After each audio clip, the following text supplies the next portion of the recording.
Hello বন্ধুরা, welcome back to my channel. তোমরা সবাই কেমন আছো? আশা করছি ভালো আছো। তোমরা শর্ট ভিডিওতে দেখতেই পেরেছো যে হঠাৎ করে প্রোগ্রাম হয়ে যায় আমাদের যে তারাপীঠ যাব। তো যেই প্রোগ্রাম সেই কাজ, আমরা চলে এসেছি রামপুরহাট। এখন এসেছি তো বেরিয়েছি তো অনেক দুপুরে, আর এই রোদ গরম, কিন্তু আমরা ট্রেন মিস করেছি, সেটা আমাদেরই দোষ।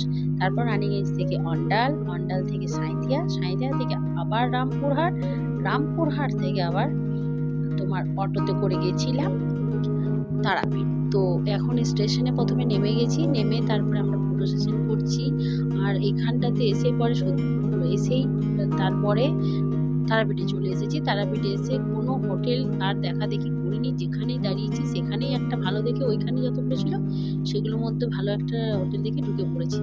আর এই যে দেখো, তারপরে চিকেন পকোড়া খেয়ে সবাই ফ্রেশ হয়ে এখানে যে যার মতো শুয়ে আছি। ভেবেছিলাম তো চলো, এখন অনেক রাত হয়ে গেছে, ভেবেছিলাম তোমাদের সঙ্গে রাতে একটু ঘুরতে বেরোবো।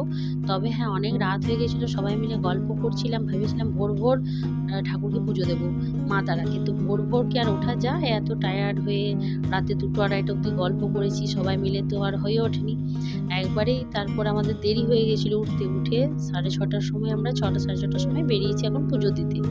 তো এখানে আবার পুজো দিতে বেরিয়েছি, সবাই মিলে এসেছি, প্রায় 17-18 জন মিলে এসেছি। আর দু সাইডে তারাপীঠতে জানো, দু সাইডে এরকম সুন্দর সুন্দর পুজোর দোকান, তারপর পেড়ার দোকান, এই যে ফটোর দোকান, অনেক রকম দোকান থাকে। তো এখন এইগুলোতে এখন আমাদের দাঁড়ানো যাবে না, কারণ আমরা এমনিতেই লেট। এই যে এই ফটোর দোকানটাতে খুব সুন্দর সুন্দর ফটো ছিল।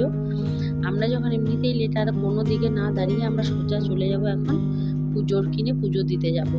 তো আমরা এই দোকানটাতেই প্রত্যেকবার পুজো নেওয়া হয়। আর আমাদের সবার এই যে 17-18 জন এসেছি, সবার পুজো এই একটা ডালা, একটা জায়গার মধ্যে এটা নেওয়া আছে, আলাদা আলাদা ডালা করা আছে, তো একটা ঝুড়ির মধ্যে ভরা আছে।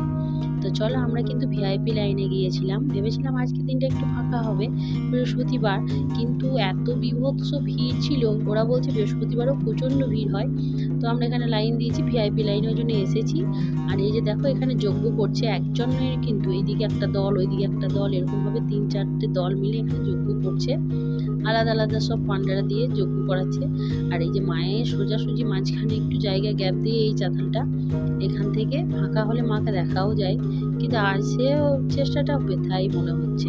প্রচণ্ড ভিড়, আর ঠিক সেই রকমই রোদ গরম। এত তাড়াতাড়ি রোদ গরম পড়ে গেছে না, যে সারা গ্রীষ্মটা কিভাবে পেরোবে সেটাই ভাবছি। তো চলো, ফোনগুলো জমা দেবো এবার। তো তারপর পুজো টুজো দিয়ে বেরিয়ে এসে এখন অনেক বেলা হয়ে গেছে, প্রায় 11টা-11:30 বাজছে।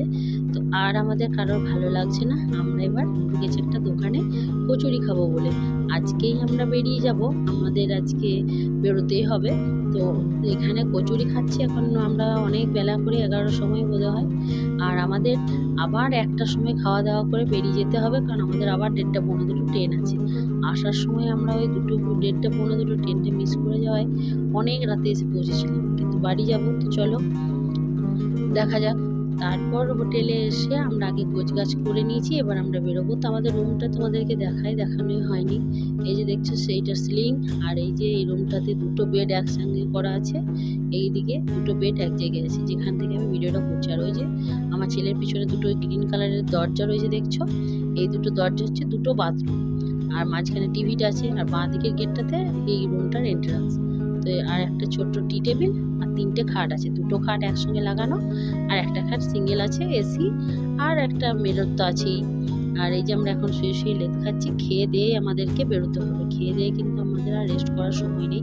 আসার সময় যেখান থেকে আসি হড়বড় করে চলে আসি, এবার যাওয়ার সময় হড়বড়াইটা আরও বেড়ে যায়। তো তারপর আমরা ওখান থেকে তো চলে এসেছি রামপুরহাট, রামপুরহাট থেকে সাঁইথিয়া এসেছি। এখানে এসেছি একটা মন্দিরে, এই মন্দিরটাতে এসেছি। অনেকবার তারাপীঠে এসেছি, কিন্তু এই মন্দিরটাতে একবারও আসিনি, যদি ট্রেন ফেল করে যায় এই ভয়ে। আজকেও কিন্তু ট্রেনটা এসে স্টপেজে দাঁড়িয়েই আছে, কিন্তু 1 ঘন্টা সময়ই আছে। ওই জন্য ভাবলাম যে একটু এখানে যাই, প্রণামটা করে, বেশিক্ষণ সময় ওই জন্য থাকতে পারিনি, জাস্ট প্রণাম করে চলে যাবো। দাঁড়াও মাকে দেখাই, এই যে মায়ের মন দেখলে তো, মায়ের পাশান এখানে। তো এখানে প্রণাম টনাম করে মন্দিরটা আবার বাইরে থেকে তোমাদেরকে দেখিয়ে দিই। এই যে এরকম মন্দিরটা তোমরা অনেকেই হয়তো এসেছো। তো চলো, ট্রেন ছেড়ে দেবে, তাড়াহুড়ো করে দৌড়াই। তারপরে তাড়াহুড়ো করে এসেছি, এসেই কিছুক্ষণের মধ্যে মধ্যেই কিন্তু ট্রেনটা ছেড়ে দিয়েছে, ট্রেনে যাচ্ছি। তো সাঁইথিয়া থেকে এরকমভাবে দু সাইডে তোমাদেরকে দেখাচ্ছি, এই সাইডটাও ওই সাইডটাও কিন্তু আছে। তো দু সাইডে এত ধান চাষ হয়েছে, এটা গ্রীষ্মকালীন ধান চাষ মনে হয়, হ্যাঁ এটা গ্রীষ্মকালীনই ধান চাষ যেটা হয়। তবে অনেকটা জায়গা, প্রচুর জায়গা জুড়ে। তো চলো বাড়ি ফিরি। তারপর আর ভিডিও করতে পারিনি, বাড়ি ফিরেছি 8টা, এসে ঘরটা পুরো পরিষ্কার করেছি। আর দেখছো কতগুলো কাচাকাচি করেছি, স্নান করেছি। তো ঘর ঝাড় দেওয়া, স্নান করা, কাচা আমার হয়ে গেছে, অর্ধেকের ওপর কেচে নিয়েছি। আর দু একটা আছে, সেগুলোও কেচে নেবো আমি কাল সকালে। তারপর দিন সকালে আমি কেচে নিয়েছিলাম। তো চলো এখন যেটা করবো, চাদরটা বদলাতে হবে। কোথাও গেলে না এসে পরে মনে হয় যেন চাদরটা আগে বদলাই। আমি মাকেও বলে রাখি যে আমি যখন থাকবো না তখন চাদরটা তোলায় যেন যদি কাঁচা হয় তো তোলায় যেন থাকে, আসবো সেদিনে পাতবো। তো তারপর চাদর পাতার পর এই যে এনারা আছেন, এনাদেরকে জল না দিলে একদম, এখন গ্রীষ্মকাল তো তাই রাতেই ভাবলাম জলটা দিয়েই দিই। একদম মাটিগুলো শুকিয়ে গেছে, তো এদেরকেও একটু করে জল দিয়ে দিলাম। তারপর এই যে আমার ছেলের রুমটাতে এখানেও জল দিয়ে দিলাম, এখানেও একটা গাছ আছে। আর পাখির খাবার ছিল না, একদমই শেষ হয়ে গেছিল, পাখিগুলোকে খাবারও দিয়ে দিলাম। ওই যে দেখছো লাল বাটিটাতে পাখিদের খাবার। তো চলো এখন জানালাটা বন্ধ করে দিই। এখানে গাছ নেই, আরো গাছ আছে, কিন্তু সেই গাছগুলোকে জল দিতে হবে। ভেতরে একটা স্নেক প্ল্যান্ট আছে, ওইটাকে একদিন জল দিলে 10 দিন টেনে দেয়। তোমার কয়েকদিন জল দেওয়াও হয়নি, ভাবলাম আজকে ওকেও একটু জল দিয়ে দিই। তো এই যে চলো, একতলা ছাদে কয়েকটা গাছ আছে, সেখানেও একটু জল দিয়ে দেবো। আর বাকি দোতলার উপরে যে গাছগুলো আছে সেগুলোতে কালকে জল দিয়ে দেবো। তো এই ছিল আমার ভিডিওটা। চ্যানেলটা ভালো লাগলে অবশ্যই অনেক অনেক বেশি লাইক, কমেন্ট, শেয়ার, সাবস্ক্রাইব করে দিও। আমাকে আর আমার চ্যানেলকে অনেক অনেক বেশি ভালোবাসা দিও। তোমাদেরকেও অনেক অনেক ভালোবাসা জানাই। পাশে থেকো আমার, সুস্থ থেকো, ভালো থেকো। ফিরে আসবো একটা নতুন কোনো ব্লগে। Tata, bye bye.